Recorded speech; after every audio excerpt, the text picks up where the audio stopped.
Azkoititik gatoz.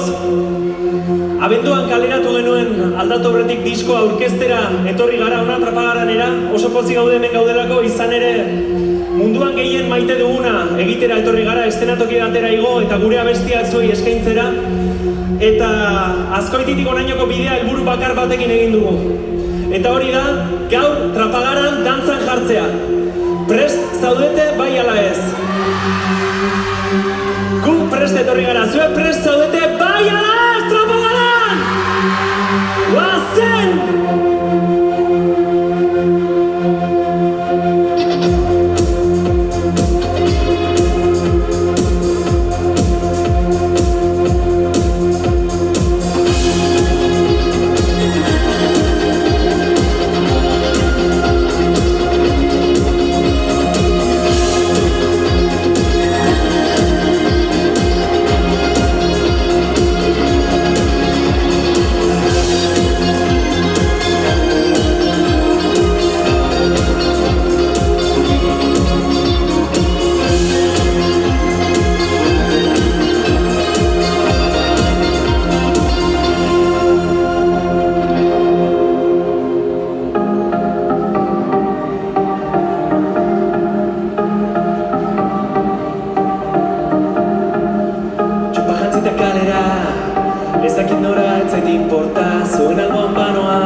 You see